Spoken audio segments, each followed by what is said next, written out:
Muy buenas tardes a todos.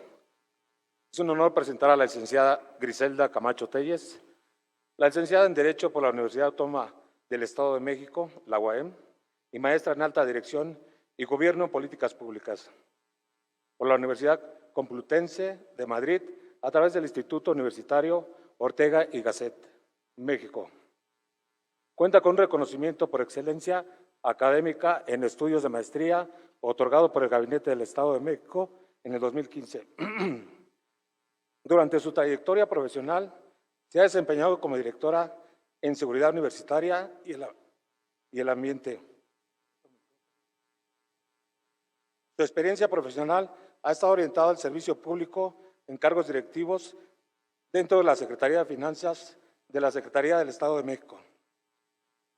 Parte de sus logros son el diseño e implementación del Programa Integral de Seguridad y Protección Universitaria del 2017-2021, conectado con el Centro de Control y Comando de Comunicación y Cómputo del C5, la Secretaría del Estado de México.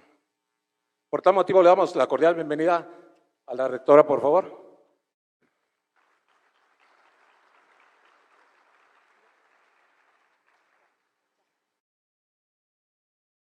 Invitamos al director de Tránsito y Vialidad, comandante Edgar Omar Castilleja Rojas, a presentar el siguiente integrante de esta mesa.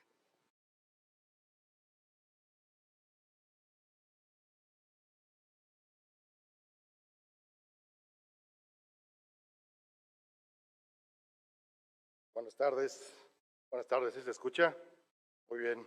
Bueno, su gran experiencia en el área ha hecho que tenga sus propios conceptos y tiene a bien a definir la seguridad nacional como un bien público que tiene que promover el Estado mediante la aplicación del poder nacional, la contención de un riesgo y el aprovechamiento de una oportunidad geopolítica o geoeconómica. Esta definición la aparta y la aísla de otras propuestas o de otras seguridades. Apoya a retirar la confusión que existe y que no debe existir entre seguridad nacional, seguridad pública y seguridad ciudadana, porque no hay razón para tenerla. Concordando con nuestra idea aquí en el municipio, de que para que los proyectos puedan crecer, se requiere de una voluntad política, o como nuestro ponente lo menciona, se requiere una dirección política. Es así que concuerda con nuestro director general, que la voluntad política es una parte medular para que todo proyecto trascienda y crezca. Tengo el honor de presentarles al doctor Mario Viñets del Olmo, consultor de análisis de inteligencia estratégica en ADREC, Servicios Analíticos. Además, es docente en temas de inteligencia en el Instituto Nacional de Administración Pública, en el Jenkins Graduate School y la Escuela Militar de Inteligencia, entre otros. Es doctor y licenciado en Derecho por la Universidad Autónoma de México. Tiene un diplomado en formación para la alta dirección gubernamental para el Instituto Panamericano de la Alta Dirección de Empresas de la Universidad Panamericana. Y está capacitado en inteligencia por el extinto CISEN, el Mossad, el FBI y el DHS. Tiene 23 años de ejercicio profesional en materia de inteligencia y es autor de artículos académicos sobre inteligencia publicados en Argentina, Colombia, España, México y Reino Unido, entre otros. Ya no los entretengo más. Es un currículum muy extenso y es un experto en la materia. Bienvenido a esta su casa, doctor Mario Viñets del Olmo. Gracias.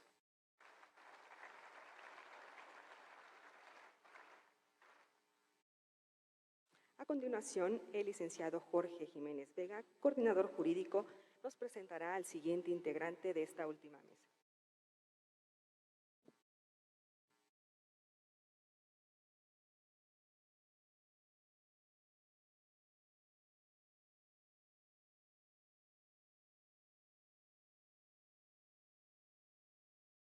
Guillermo Valdés Castellanos. Desde 1994 es socio de GEA, Grupo de Economistas y Asociados, Sociedad Civil, empresa consultora especializada en economía y política. Como socio director del área política, también de seguridad, ha desarrollado, entre otros proyectos, un modelo de análisis de la gobernabilidad para la generación de escenarios políticos, económicos y sociales a nivel nacional y estatal. Ha dirigido estudios y proyectos sobre desarrollo social y político de varios estados de la República. Diseñó y desarrolló modelos de análisis de riesgos, diseño y análisis de estudios de opinión pública y planes estratégicos de seguridad para estados y municipios. Desde enero de 2007 hasta septiembre de 2011, dirigió el Centro de Investigación y Seguridad Nacional, CISEN, como miembro del Consejo de Seguridad Nacional y del Gabinete de Seguridad Pública del Gobierno de Felipe Calderón. Tuvo bajo su responsabilidad importantes tareas, entre otras, la de coordinar ambas instancias en la generación de información para la elaboración de investigaciones, evaluaciones y escenarios estratégicos de la Agenda de Seguridad Nacional. Además, junto con John Brennan, asesor de Seguridad Nacional del presidente Barack Obama, coordinó el Grupo de Alto Nivel México-Estados Unidos en materia de cooperación para la seguridad.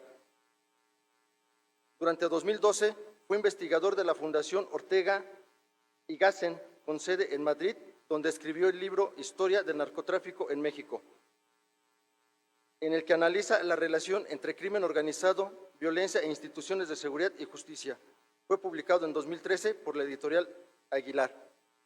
Currículum muy amplio, con el cual no podríamos terminar el día de hoy.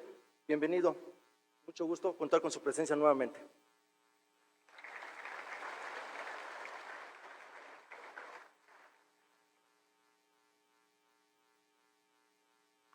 Invitamos al comandante Ismael Castillo Palacios para que nos presente al siguiente integrante de esta mesa.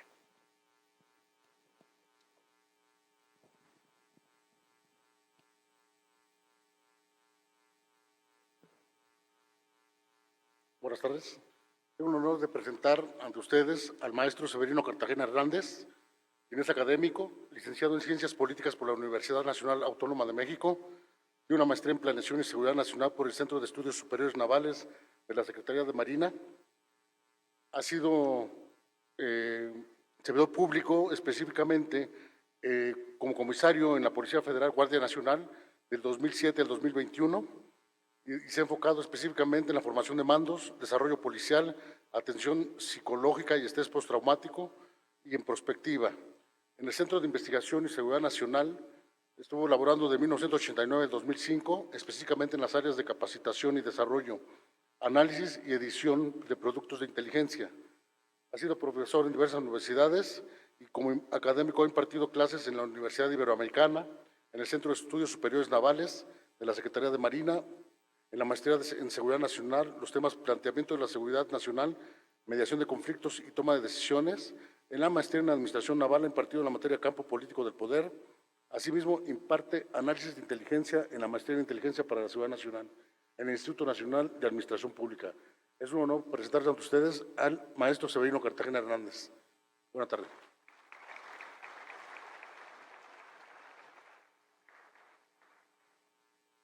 Dejamos en la conducción de esta mesa al licenciado Raúl Eduardo García Vique, quien moderará la mesa El futuro de la seguridad ciudadana.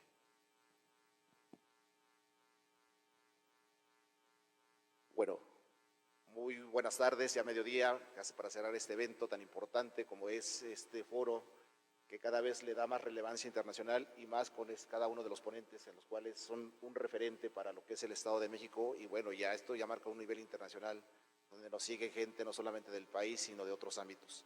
Es para mí un honor poder contribuir en este municipio como es Nezahualcóyotl, un municipio tan importante Ya dijera el poeta Rubén Darío que habían dos poetas tan importantes en el país, o en el mundo, perdón, continente americano, que era Rubén Darío y Nezahualcóyotl, y estamos con gente grande en un municipio grande para hacer cosas grandes. Bueno, a colación de todo esto, doy la bienvenida y agradezco estar presente aquí con la maestra, perdón, me da un poco la luz enfrente. Estoy aquí con la maestra Griselda Camacho Telles, rectora de la Universidad Mexiquense de Seguridad Pública, con el doctor Mario Viñets, lo cual es un honor volver a compartir foro con todos ustedes, el maestro Severino Cartagena Hernández y don Guillermo Valdés, que realmente cada uno, ya escucharán, son referentes. Y sin más preámbulo, vamos a empezar con esta mesa en la cual tenemos aproximadamente 10 minutos, nos podemos alargar un poquito más, pero 10 minutos para poder hacer sus intervenciones, y voy a dar pie para que la maestra Griselda Camacho empiece para disertar y ilustrarnos con su tema. Muchas gracias. Gracias, muy buenas tardes a todos y a todas. Primero, reconocer el esfuerzo del municipio de Nezahualcóyotl, quien ya por cuarto año consecutivo hace el Congreso Internacional de Seguridad y Proximidad Social, permitiendo que desde la visión telescópica se pueda mirar las buenas prácticas que en materia de seguridad se han realizado en este municipio, pero también de manera microscópica, para ver a detalle desde lo local todas aquellas buenas prácticas que se pueden atesorar para el perfeccionamiento de las tareas de seguridad. Si le va bien al municipio, a los municipios, le va bien al Estado de México y le va bien al país. Pues todo mi reconocimiento por este esfuerzo, que además se ve trascendido en estos diálogos tan importantes entre la academia y la operación. Siempre he pensado que debe de existir este binomio perfecto para que la ciencia se ponga al servicio de la sociedad, pero también que estén aquí quienes están en la primera línea de batalla atendiendo todos los días los temas de seguridad. Por eso saludo con mucho afecto a todos los elementos de seguridad, de procuración de justicia y también de cuerpos de emergencia que se encuentran en este auditorio. Y bueno, vamos a iniciar con el tema ante la pregunta ¿cómo articular las fuerzas de seguridad pública locales y nacionales para reforzar la gobernabilidad democrática? Quiero iniciar pensando en la reflexión de lo que significa articular. De acuerdo a la Real Academia Española, articular hace referencia a tener piezas rígidas que permitan juntarse y estar en movimiento simultáneamente. También articulación hace referencia a solidificar. Y cuando hablamos de las tareas de seguridad pública en los tres órdenes de gobierno, debemos decir que de los tres sistemas y causas más importantes como función del Estado, que es la educación, la salud y la seguridad como sistema es el más joven, que data de más de 20 años ya consolidado como un sistema nacional, mientras que el sector educativo pues lleva más de 100 años y en el caso de salud pues alrededor de medio siglo. En este sentido, el sistema que ha tenido más transformaciones, a pesar de ser el más joven, ha sido el de seguridad. Pero en este precepto constitucional, que en el artículo 21 se señala como una obligación de la seguridad pública concurrente a cargo de la Federación, los estados y municipios, lo difícil ha sido esta articulación. Si bien es cierto, legalmente existen todos estos órganos colegiados como los consejos intermunicipales de seguridad pública, como los propios consejos municipales y ahora las mesas para la construcción de la paz, que sesionan todos los días en donde se unen pues las fuerzas federales, estatales, municipales, los órganos de procuración de justicia, los sectores sociales, que esto también tiene que ver con la gobernabilidad democrática. Lo que es importante decir, y aquí voy a poner sobre la mesa una cuestión que he venido escuchando durante este congreso y que me puso en la reflexión, que se habla mucho de voluntad política, que para que pueda existir esto, esta coordinación, esta articulación, debe de haber voluntad política. Y yo creo que no tendría que estar supeditada esta articulación a la voluntad política. Yo creo que por responsabilidad de las propias instancias de seguridad, por responsabilidad ética y legal, y porque así lo exige la ciudadanía, tendría que ser ya institucionalizada dicha articulación. Y quiero también poner sobre la mesa esta necesidad de homologar todos los criterios de profesionalización y de capacitación de los cuerpos de seguridad y procuración de justicia.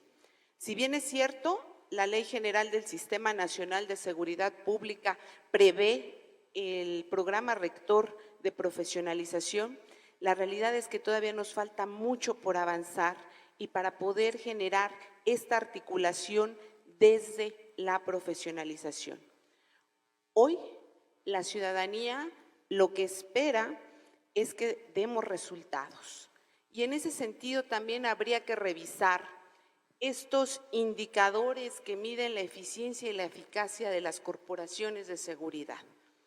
Porque a veces tenemos incentivos perversos que nos llevan a competir entre corporaciones y entre que, por ejemplo, en el tema de detenciones todavía se siga discutiendo o haya competencia entre qué corporación realiza una detención.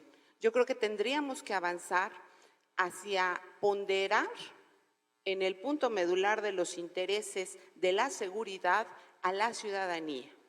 Y en ese sentido, que no importe qué corporación, no importe qué orden de gobierno realice la detención, sino lo más importante es que se realice y se realice de manera articulada.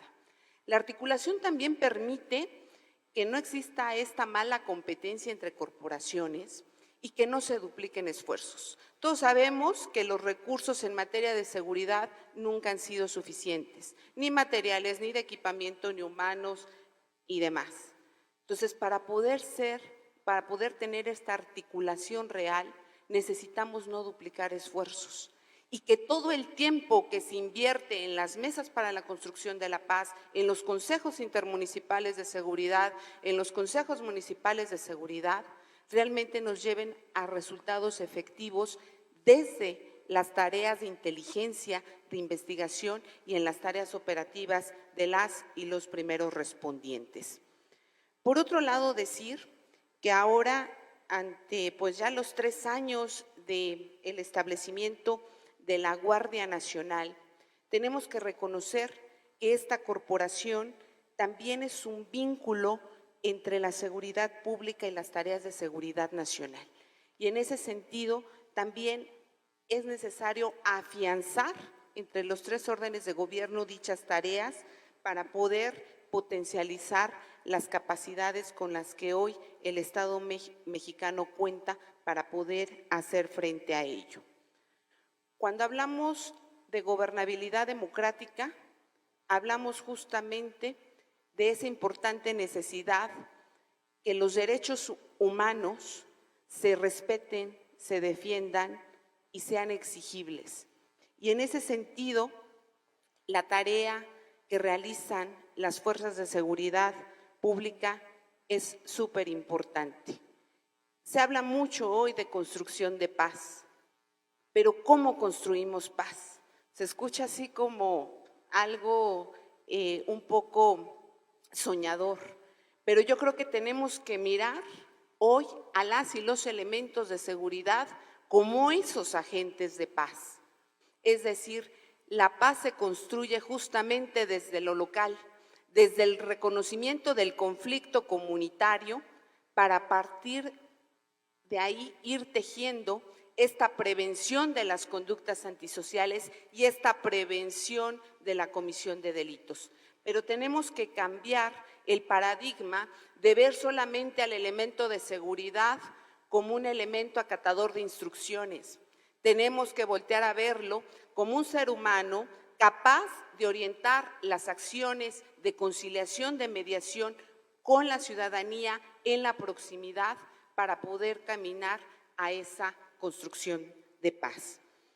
Yo cerraría esta intervención señalando también que para que exista esta articulación no dependamos de la voluntad política y sí tengamos muy presente la coordinación, la corresponsabilidad y la colaboración, las 3 Cs. Necesitamos también caminar hacia la construcción de este nuevo modelo homologado de justicia cívica, en donde situemos a nuestros elementos de seguridad como primeros respondientes en estas tareas de mediación y conciliación para la reconstrucción del tejido social. Y ahí las policías municipales tienen una gran tarea, pero una gran tarea que no se va a poder desarrollar si no existe esta articulación con los jueces conciliadores, con los oficiales conciliadores, con los jueces de paz o como se denomina en cada municipio, para poder manejar el mismo idioma y sobre todo para que hoy la ciudadanía tenga conocimiento que es posible resolver un pleito vecinal sin necesidad de colapsar el sistema de procuración de justicia. De esa manera abatimos también algo que ha hecho mucho daño a este país, que es la impunidad. Finalmente, decir que de los 2 pilares que desde la profesionalización, capacitación y especialización vemos como muy importantes, tiene que ver con 3 aspectos. 1, el respeto irrestricto a los derechos humanos, no solamente desde el conocimiento de los ordenamientos normativos, sino sobre todo y muy importante, que implica actuar en el día a día en el respeto a los derechos humanos. 2, perspectiva de género, que implica actuar con perspectiva de género. Se habla mucho hoy de perspectiva de género, pero ¿cómo saben nuestros elementos cómo atender, cómo prevenir, cómo actuar con perspectiva de género? Y 3, la solidez táctica y operativa mediante el uso de la fuerza. Creo que esos son los 3 aspectos en los que también nos debemos articular. Cerraría mi intervención señalando y haciendo énfasis en este lema de esta universidad que hoy nos hospeda, indivisa manent, como lo dijo el rector el primer día, lo unido permanece. Y así tenemos que trabajar en materia de seguridad, unidos para que permanezcamos. Muchas gracias.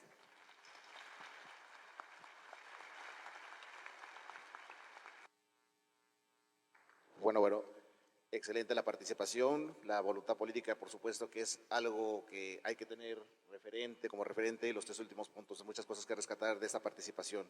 Sin más preámbulo, voy a pasar el micrófono al doctor Mario Viñets del Olmo, en el cual igual trataremos de darle seguimiento al mismo tema, partes referenciales como articular y reforzar. Por favor, doctor.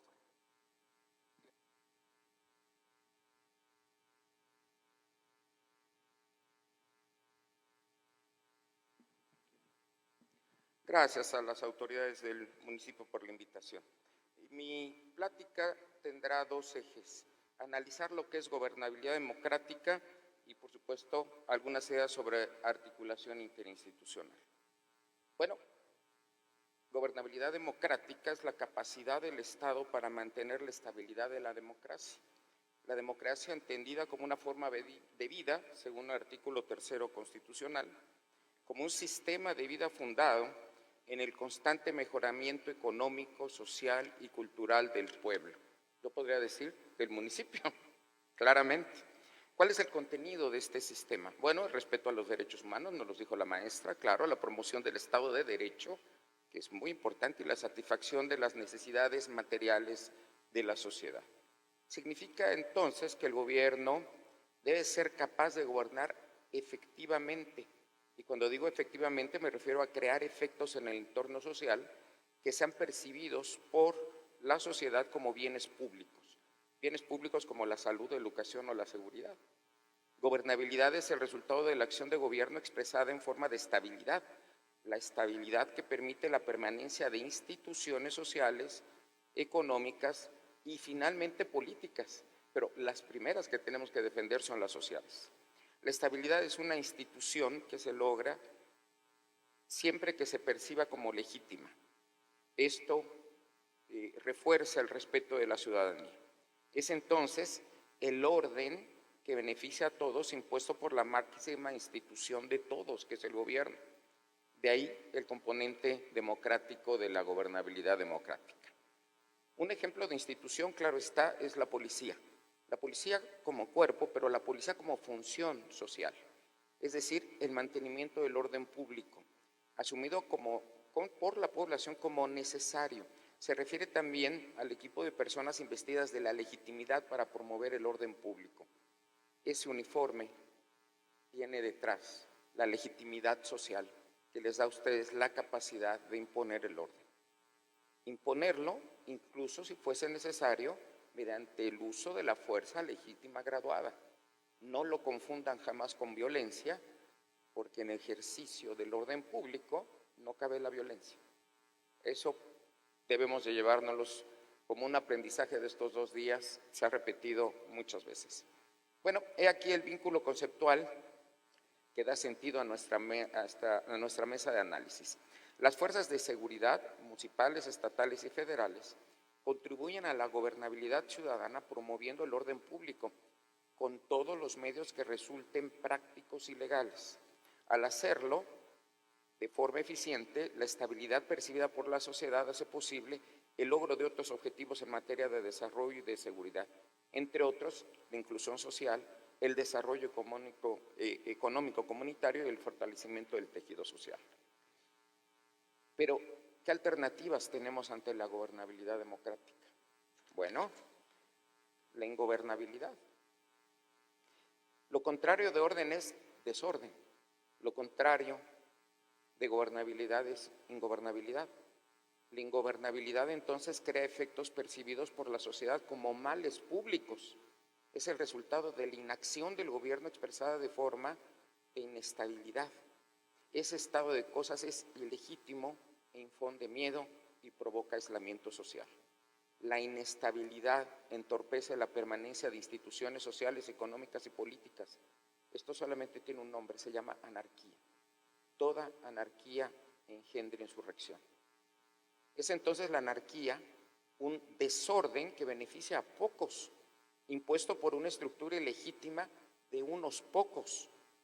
Es el gobierno mafioso que ejerce violencia y no fuerza propiamente dicha. Con lo dicho hasta este punto, conviene dar lectura 2 veces al último artículo de la Carta Magna, el artículo 136 de la Constitución Política de los Estados Unidos Mexicanos. Dice este artículo: esta Constitución no perderá su fuerza y vigor aun cuando por alguna rebelión se interrumpa su observancia. En caso de que cualquier trastorno público se establezca un gobierno contrario a los principios que ella sanciona, tan luego como el pueblo recobre su libertad, se restablecerá su observancia, el de la Constitución, y con arreglo a ella y a las leyes que en su virtud se hubiesen expedido, serán juzgados si los que hubieran figurado en el gobierno emanado de la rebelión, como los hubiere cooperado con esta. Bueno, cuando la Constitución nos dice que no perderá su fuerza y vigor, se está refiriendo a un periodo de anarquía. Entonces, eso no importa, la Constitución sigue estando vigente. Cuando dice que por cualquier trastorno público se establezca un gobierno ilegítimo, nos está hablando del beneficio del gobierno de unos pocos para beneficio de unos pocos. Y luego la parte medular de este artículo: tan luego el pueblo recobre su libertad. Está haciendo alusión al derecho humano a la resistencia política legítima. Eso es lo que significa gobernabilidad democrática y su antítesis, ingobernabilidad democrática. El derecho convencional de los derechos humanos también registra este derecho humano como innato, ante el divorcio entre la Constitución y el poder.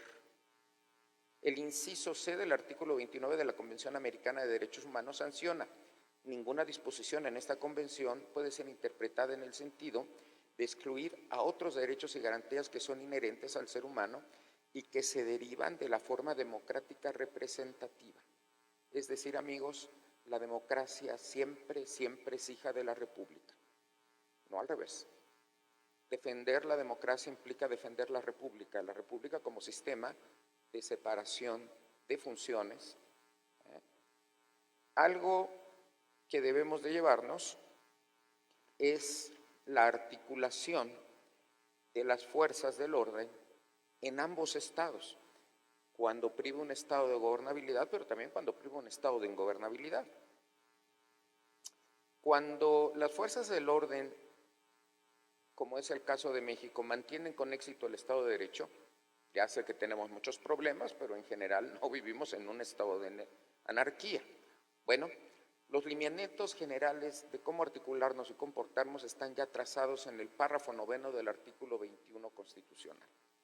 Dice el texto constitucional: la seguridad pública es una función del Estado a cargo de la Federación, las entidades federativas y los municipios, nos los acaba de recordar la maestra. La seguridad pública comprende, párrafo 9, la prevención, la investigación y la persecución de los delitos, la sanción de las infracciones administrativas también. Bueno, ahí están los tramos de cooperación claramente establecidos en el artículo 21 constitucional. Pero fíjense, también nos está diciendo cuál es la amplitud de la función policial en una sociedad. La prevención está muy bien, la proximidad es una herramienta fundamental, pero me temo que con todo lo valiosa que es insuficiente para llenar el mandato constitucional. Los componentes fundamentales de la misión policial en toda sociedad son prevención, investigación criminal y reacción. Y reacción cuando tenemos un problema grave y tenemos que utilizar el uso de la fuerza legítima. Todas las policías del país deben desempeñar labores de investigación del delito a través de la figura de detectives. Esto era el espíritu de la reforma del 2008 y por una multitud de problemas no lo hemos podido lograr. Sin embargo, la necesidad de llenar esa función está ahí. Y alguien me dirá, aquí hay muchos amigos dedicados a la Procuración de Justicia desde la Fiscalía. ¿Y nosotros qué? Bueno, ustedes son los encargados de llevar el caso que crea un detective ante el juez y defenderlo ante el juez. Estamos ahí en un problema porque no hemos logrado llenar suficientemente bien la función de investigación criminal. Y eso es el primer motor de la impunidad en este país. Prevenir es necesario, ciertamente, pero es insuficiente, párrafo 9 del artículo 21 constitucional, para salvaguardar la vida, las libertades y la integridad y el patrimonio de las personas, que son los objetivos primarios de la Policía Municipal, de la Federal y de la Estatal, pero también para contribuir a la generación y preservación del orden público y la paz social. Esto es texto constitucional. Estos objetivos, que se ven un poco más lejanos de la realidad cotidiana de los policías, son fundamentales en épocas de anarquía. En épocas de anarquía es cuando estamos llamados a contribuir a la generación y preservación de la paz social, y hay una diferencia fundamental con el orden público. En mi opinión, la articulación de policías municipales con las policías estatales y federales debe abarcar las tres funciones torales que ya vimos: prevención, reacción, investigación del delito. Me gustaría también decir cuál es la función y cómo se van a articular las policías cuando priva un estado de anarquía. Bueno, la forma de articular todas las fuerzas de seguridad, y aquí están los policías, pero también los servicios de inteligencia y también los primeros respondientes cuando hay tragedias de cualquier categoría, es mantener la continuidad de su función constitucional. Amigos, nunca nos vamos a equivocar si nuestra lealtad como servidores públicos está con la Constitución. Ese es el verdadero núcleo de nuestra lealtad, el texto constitucional federal y, por supuesto, la del Estado de México. Tenemos entonces que leer bien las coyunturas, es decir, analizar bien las intenciones profundas de los actores. como lo ha leído el vicepresidente Penske en Estados Unidos, como lo leyó en su momento Mikhail Gorbachev en la Unión Soviética, como lo está leyendo Zelensky en la actual guerra de Ucrania. Y nuestra última línea es hacer prevalecer el texto constitucional, porque el artículo 36 termina, dice, tan luego como el pueblo recobre su libertad. Bueno, las organizaciones de seguridad están para ayudar al pueblo a ejercer su legítimo derecho humano a la resistencia popular. Muchas gracias.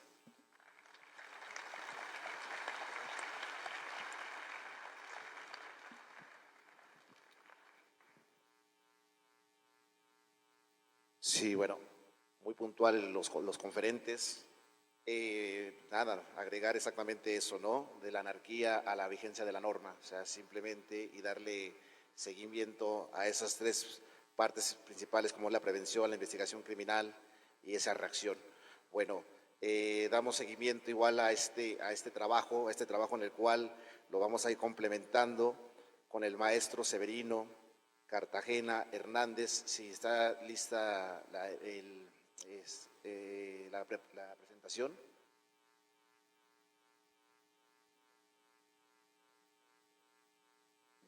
Bueno.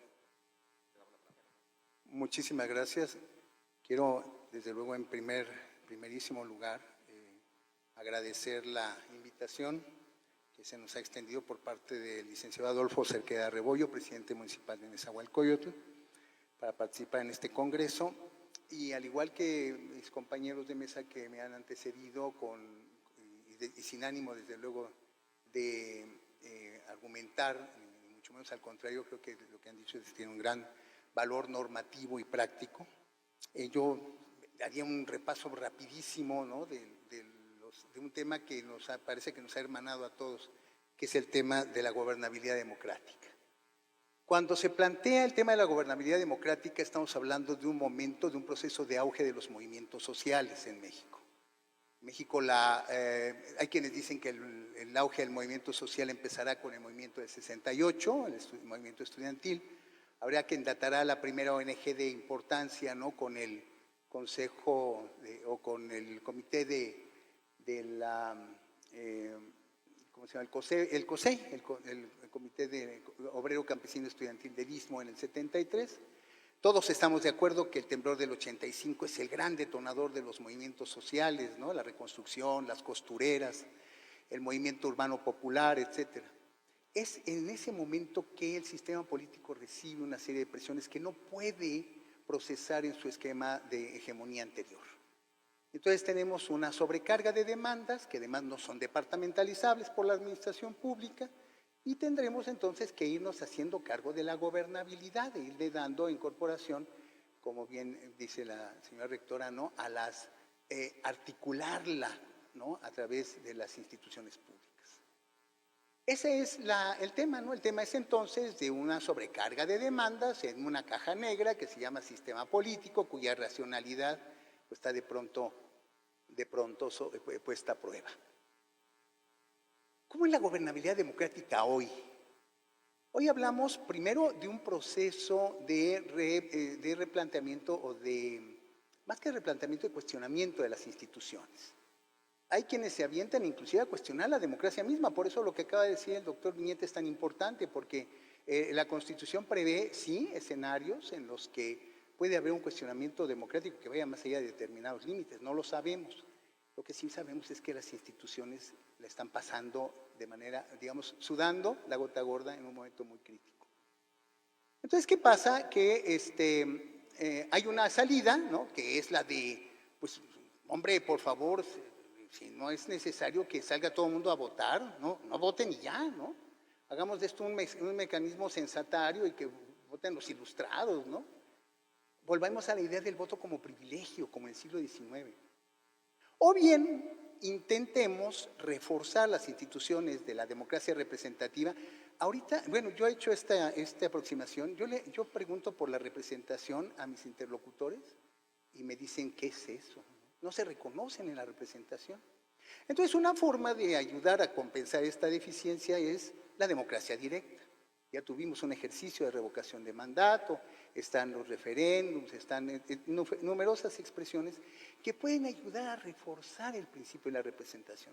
El hecho concreto es que si vas y votas es porque te interesa ser representado o representado. Ese es el asunto. Nada más que lo haces a través de ¿qué? De un voto que no entrega solamente no cede solamente tu voluntad a la voluntad política, ¿no?, del gobernante, sino que lo haces a través del voto justo.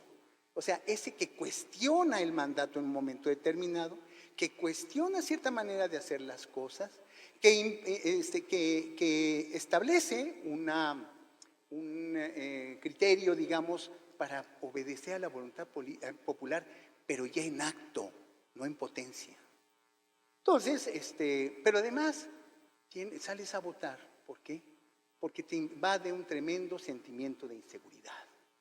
Y ahí es donde efectivamente se ponen a prueba muchas cosas que antes dábamos por supuestas. Pero además la gobernabilidad democrática está ahora arropada o envuelta en lo que llamamos la gobernanza. ¿Y qué es la gobernanza? La gobernanza, para decirlo en resumidas cuentas, es tomar dos variables fundamentales de la organización político-democrática constitucional, a las que ya se ha hecho referencia, y darles una exaltación. Y hablamos de gobernanza cuando nos referimos a la rendición de cuentas y a la transparencia. Los gobiernos rinden cuentas y son transparentes. Por ejemplo, los sistemas de inteligencia antes no tenían mayor rendición de cuentas que hacer, pero actualmente los sistemas de inteligencia reportan a dos niveles. El nivel de su superior jerárquico, pero también tienen que rendir cuentas, para que nos demos una idea de cómo esto cambia el panorama.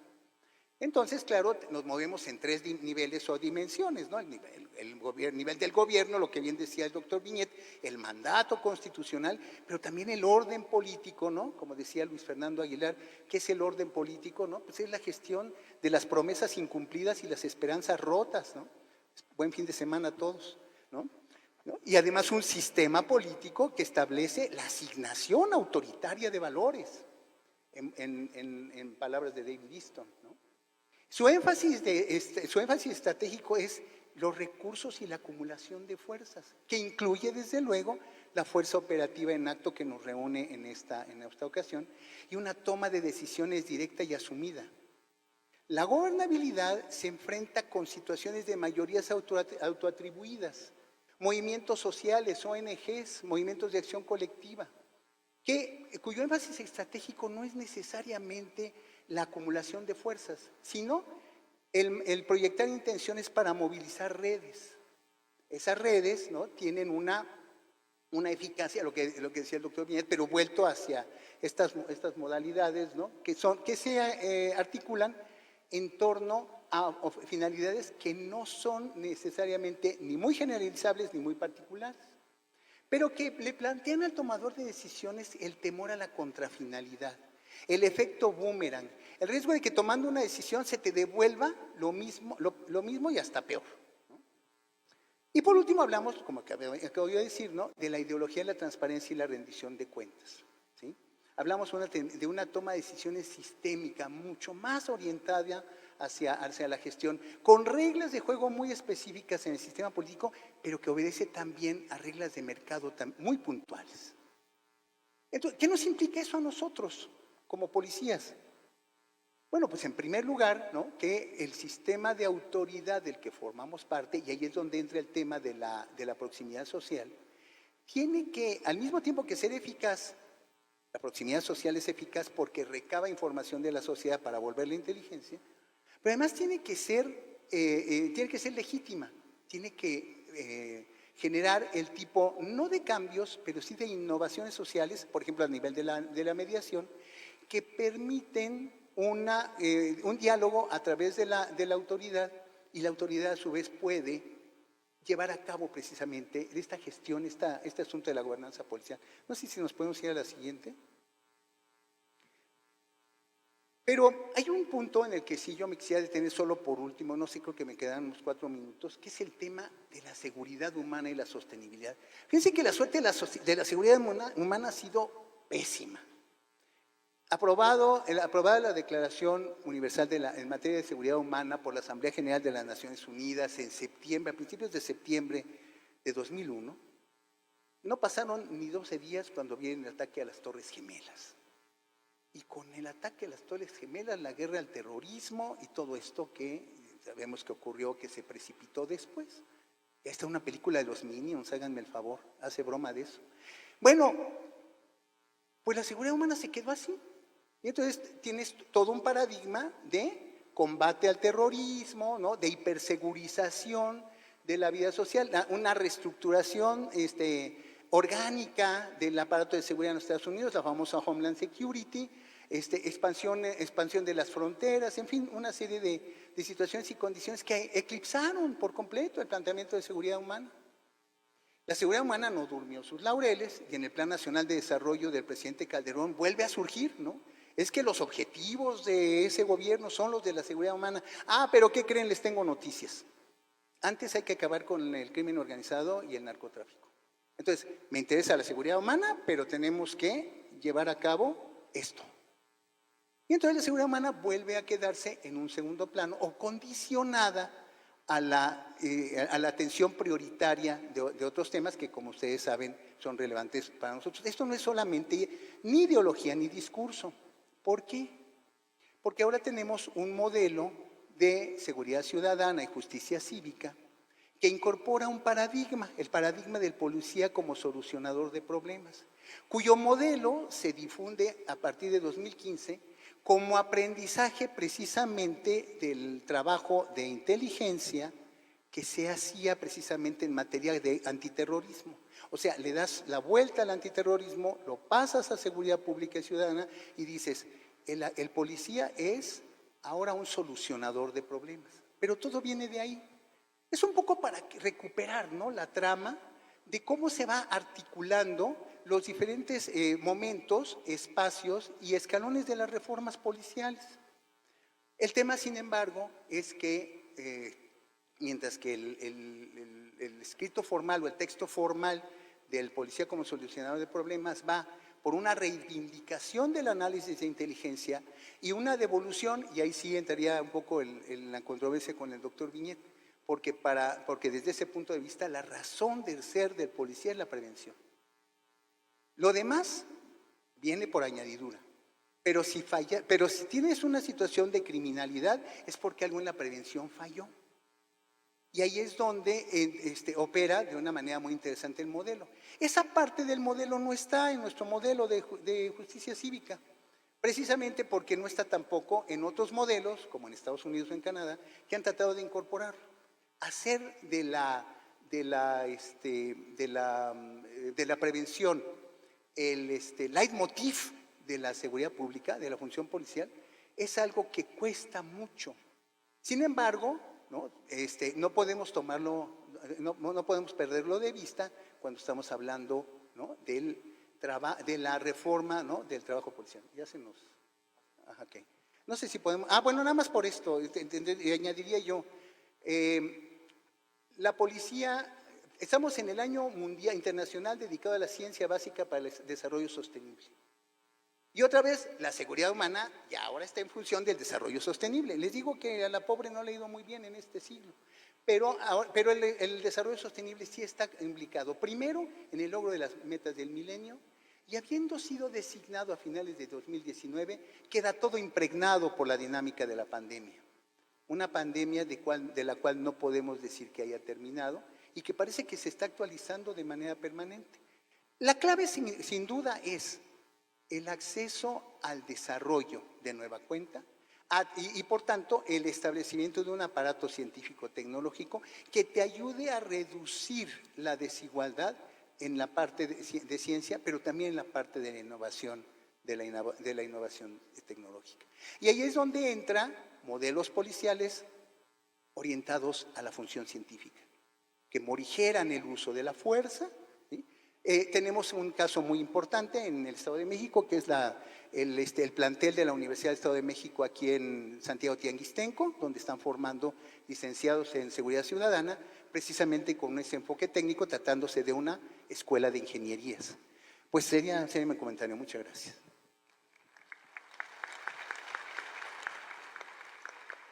Bueno, el maestro Severino nos dio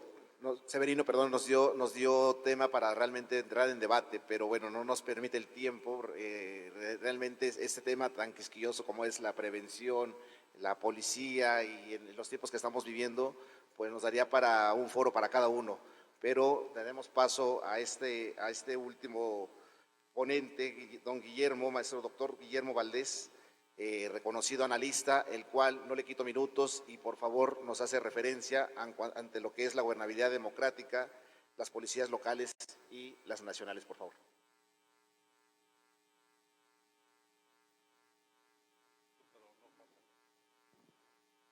Pues muy buenas tardes y muchas gracias por la invitación para estar de nuevo con todos ustedes.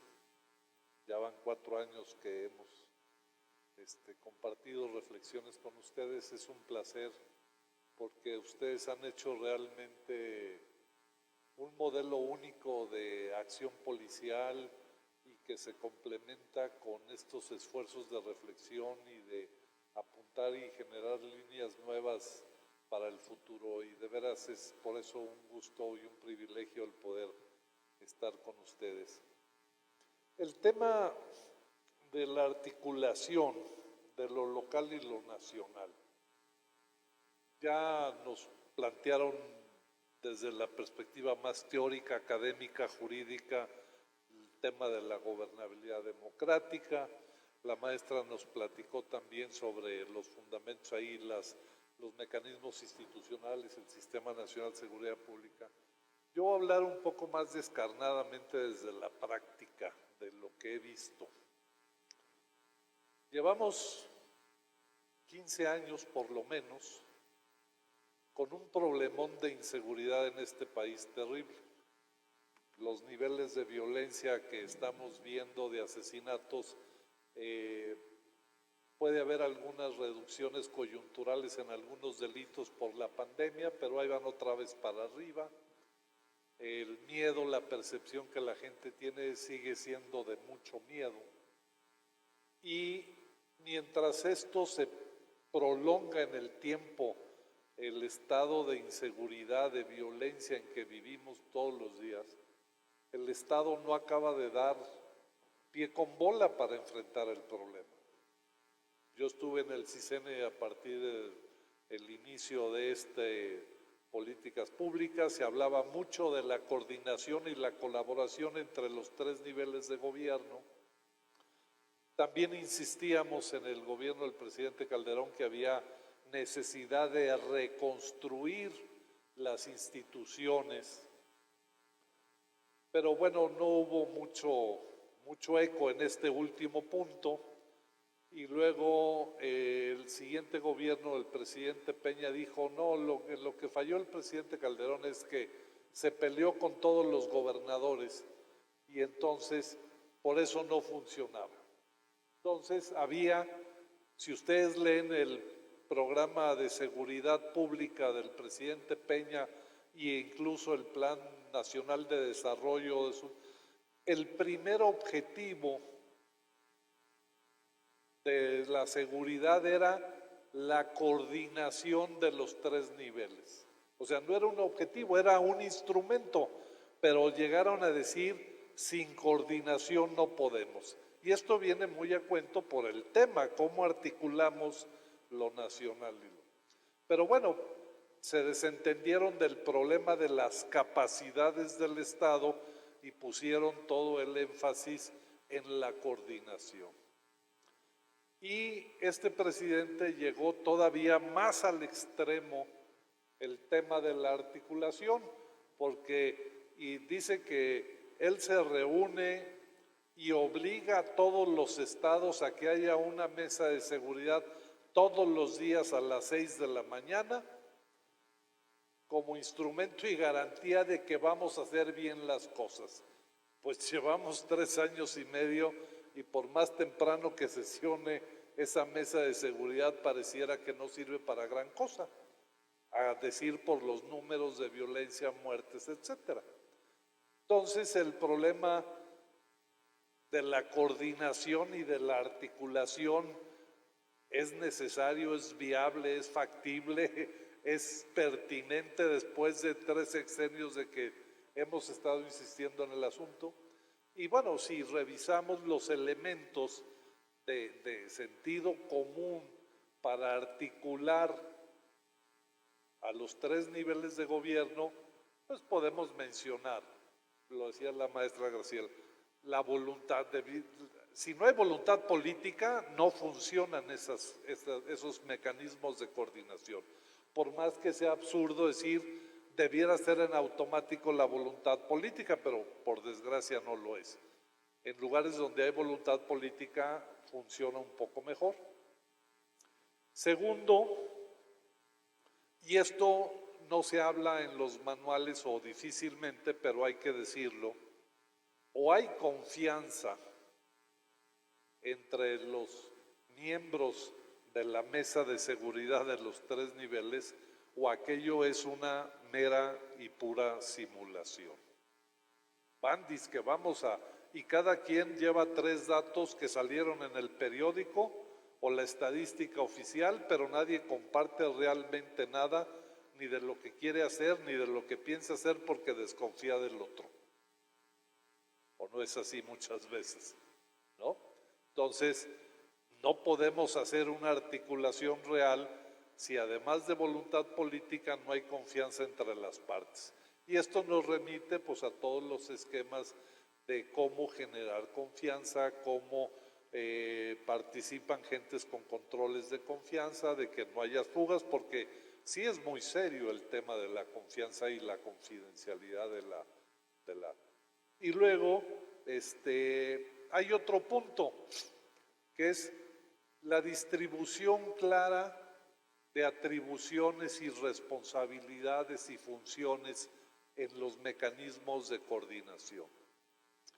Yo creo que aquí en México tenemos un problema de diseño institucional constitucional en materia de seguridad, porque la seguridad pública es responsabilidad concurrente de los 3 niveles y esa es la mejor fórmula para que nadie se haga cargo. Si es concurrente de todos, pues fácilmente echo la pelota al de arriba. Cuando el asesinato de los jesuitas, el presidente dijo, no, eso es tema de la Fiscalía del Estado de Chihuahua. Y cuando a un gobernador le dice, no, eso es tema de narcotráfico o de crimen organizado, eso no es mi responsabilidad, eso es allá de la federación. Y el municipio es el que más vela en el entierro tendría y es el que menos funciones y menos recursos reales tiene para hacer las tareas. Entonces, tenemos un problema de diseño, tenemos un problema de voluntad política, tenemos un problema de confianza, tenemos un problema de diseño institucional de distribución de funciones y responsabilidades. Y luego, para completar el cuadro, creo que tenemos un esquema completamente distorsionado. Afortunadamente, por ejemplo, cuando menos en círculos académicos y en ciertos círculos, en algunos miembros de los partidos políticos, en algunos estados, se empieza a apreciar que para construir paz, seguridad y justicia hay que comenzar por lo local.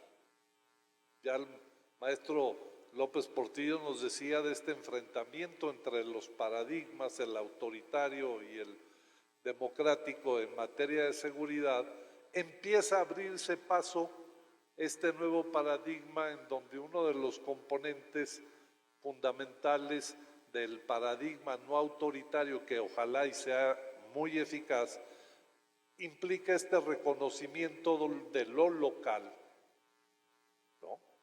De lo municipal. ¿Por qué? Pues porque hay que hacerle caso a la gente, porque hay que escuchar sus demandas, hay que cuidar a la gente, hay que no violar sus derechos, hay que construir condiciones para que ella pueda ejercer y garantizar todos sus derechos.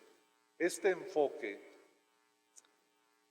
pues se contradice completamente, o sea, qué bueno que se va abriendo paso y que se va reconociendo que la seguridad se construye desde lo local, pero nuestras mesas de seguridad, con una seguridad completamente militarizada, opera en una relación de asimetría brutal. O sea, los militares y la Guardia Nacional, por regla casi general, llegan a imponer, no a consultar, no a colaborar, porque se sienten los que tienen los recursos, los que tienen las armas, los que tienen más gente, más coches, etcétera, porque los municipios, con muy contadas excepciones, tienen una fuerza policial más decente, suficiente, preparada, etcétera, y entonces se sienten con el derecho de llegar a imponer y dar órdenes y pensar que todo mundo es más, hasta cobran. O sea, la Guardia Nacional quiere que los gobiernos estatales le construyan los cuarteles a cargo del erario estatal. Y a veces hasta se quedan con parte del presupuesto estatal de seguridad. Entonces, bajo ese esquema de relación de una fuerza casi de ocupación que impone, que no consulta, pues qué articulación y colaboración real se va a dar, muy poca. Entonces, yo creo que si queremos hacer una colaboración real, en donde lo local sea el centro de los esfuerzos y del enfoque para la construcción de la seguridad, habría que cambiar el peso y crear condiciones para que el municipio tenga las condiciones y los recursos y sea lo que ahora pretende y quiere ser la Guardia Nacional o la Federación. O sea, ¿por qué se requiere la colaboración de la Federación para los estados y municipios? Pues porque el crimen organizado es poderoso en términos de armas. O sea, cuando llega un comando con 30, 40 camionetas, con 150 sicarios a Jilotepec en el Estado de México o a Zitácuaro, pues se va a asustar el presidente municipal y todos los policías municipales y se van a meter debajo de los escritorios porque no tienen con qué oponerse a 100 sicarios con AK-47. Entonces, ¿por qué se requiere a la Guardia? Pues porque la Guardia sí puede poner 500 guardias nacionales con vehículos blindados y con AK-47. Si los estados tuvieran eso, no necesitarían a la Guardia Nacional. O si los municipios tuvieran ese tipo de...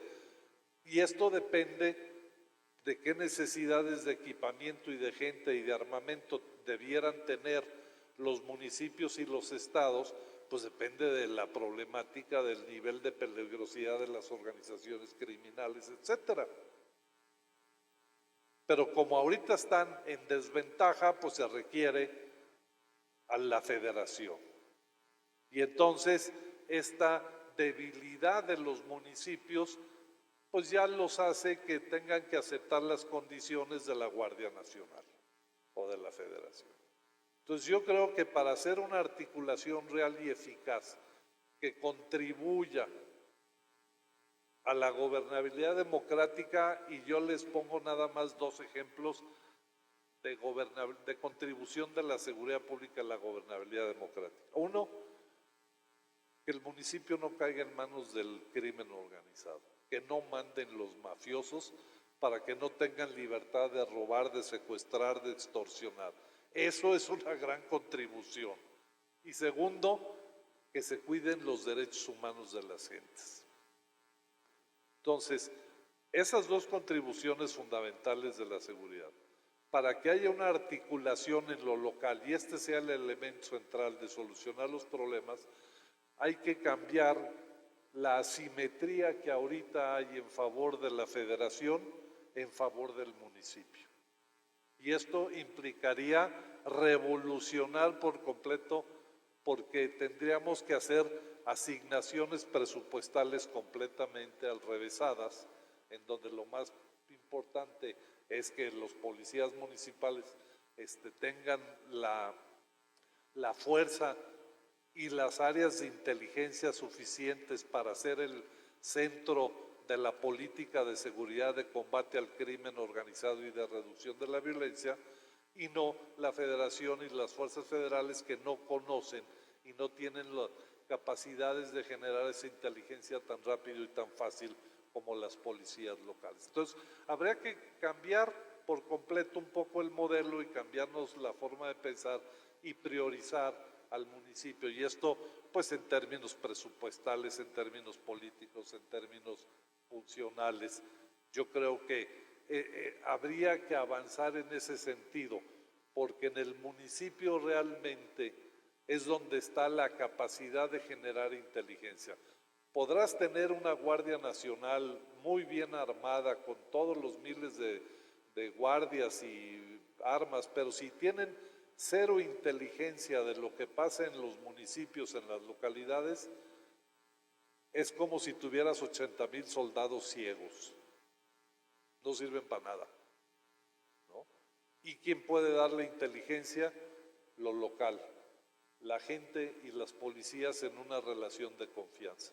Y eso es lo que hay que trabajar para que esta vinculación de estos elementos tradicionales de la articulación, voluntad política, confianza, distribución de facultades y mecanismos de operación reales, el punto fuerte y central sea el municipio y no la federación, ¿no? Y eso sí implica darle la vuelta al...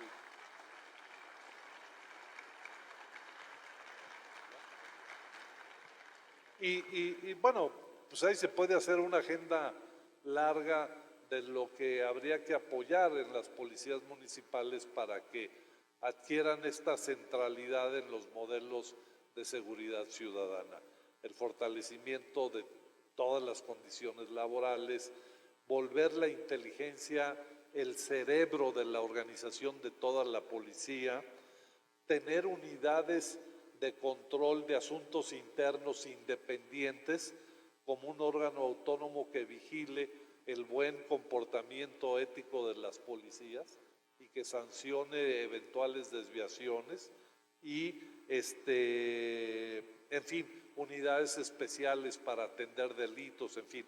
Pero el punto central para mí es, hay que hacer los cambios constitucionales y legales y presupuestales para que la articulación se haga cambiando la relación asimétrica que hasta el momento ha habido. Y eso es todo. Muchas gracias.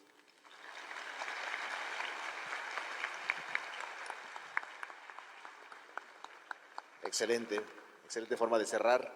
Y bueno, me voy a atrever para los conferentes, solamente darles unos últimos segundos para hacer sus referencias y realmente contribuir, porque yo creo que se quedaron todos con las ganas de refutar uno al otro y espero no nos extendamos mucho, solamente unos segundos para poder concluir este foro. Estoy de acuerdo con la maestra, ya no es tiempo de voluntad política, es tiempo de asignar responsabilidades. Esto no se trata de querer o no querer, somos servidores públicos y tenemos responsabilidades. Y eso implica hacer lo que tenemos que hacer y no hacer lo que no tenemos que hacer. Ahí está el límite de la voluntad política.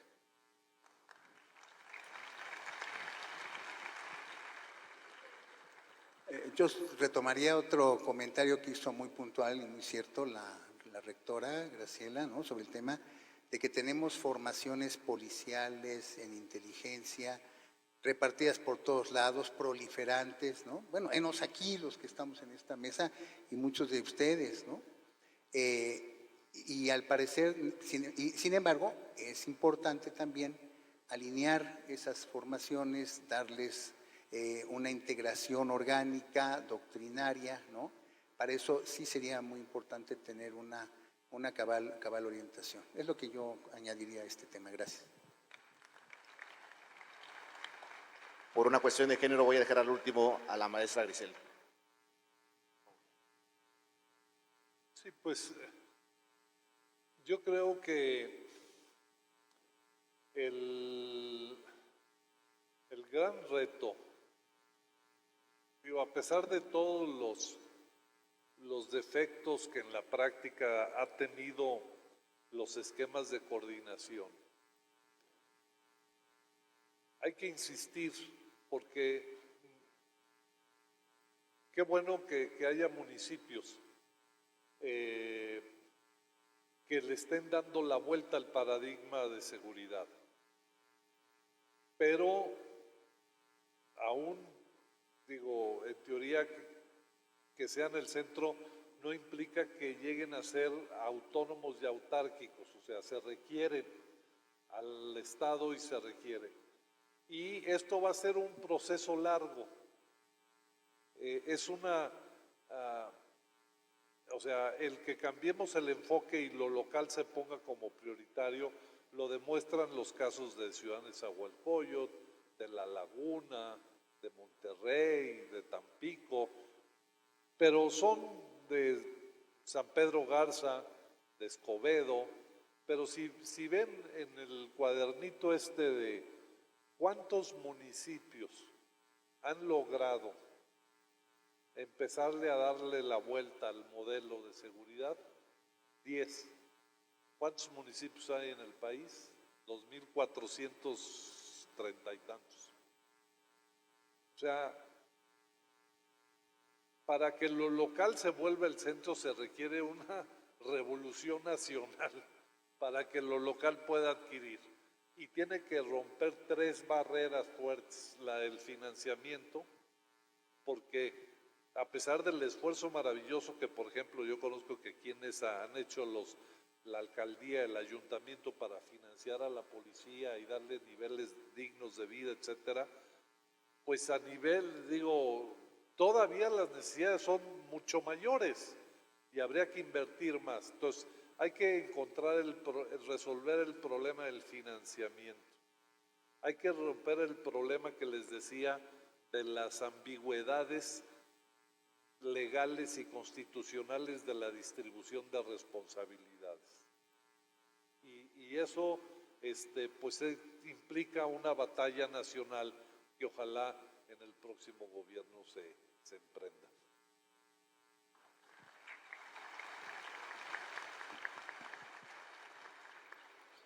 Bueno, pues a partir de la intervención de mis compañeros en este panel, recojo varias ideas.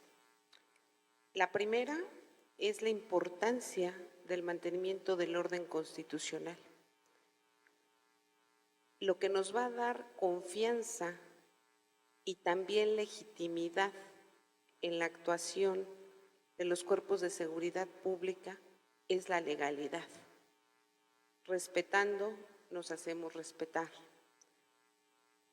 La segunda idea tiene que ver con este tema de la gobernabilidad democrática y las posibilidades que la buena actuación y la buena articulación en materia de seguridad pueden garantizar para la sociedad.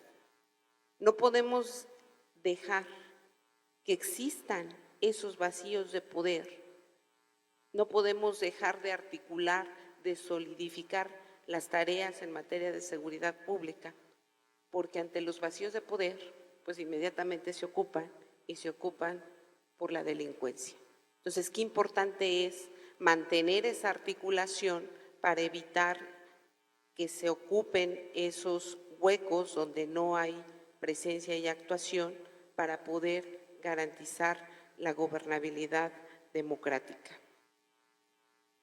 Cerraría diciendo, pues, que no tenemos otro país y que este es el país, como dijera Cristina Pacheco, en el que nos tocó vivir y pues que es momento de seguir articulando con la mayor inteligencia sin escatimar capacidades para poder tener un México de seguridad, justicia y paz. Muchas gracias.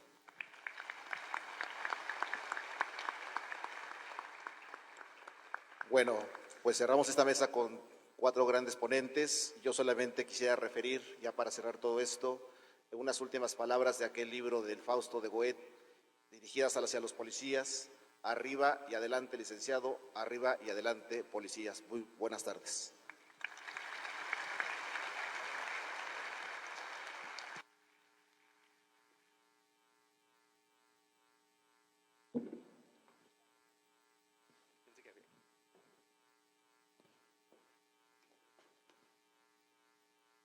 Queremos agradecer esta última mesa de análisis, cómo articular las fuerzas de seguridad pública locales y nacionales para reforzar la gobernabilidad democrática. Agradecemos al maestro Severino Cartagena Hernández por su participación y nuevamente le brindamos un fuerte aplauso. Muchísimas gracias.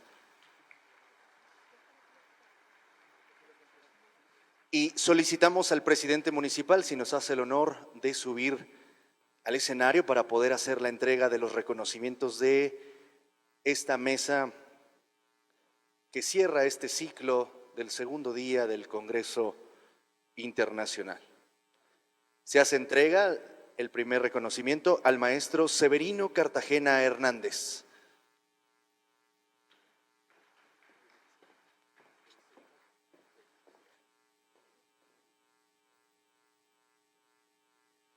Recibe un reconocimiento la maestra Griselda Camacho Telles.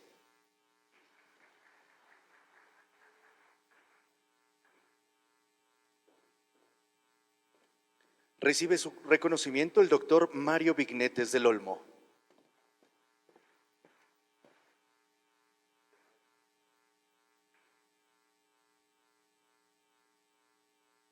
De igual forma, recibe un reconocimiento Guillermo Valdés Castellanos.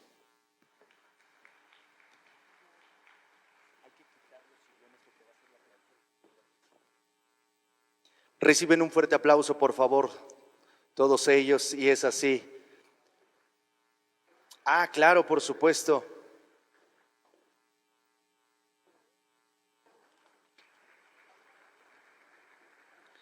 Raúl Eduardo García Víquez recibe su reconocimiento. Muchas gracias.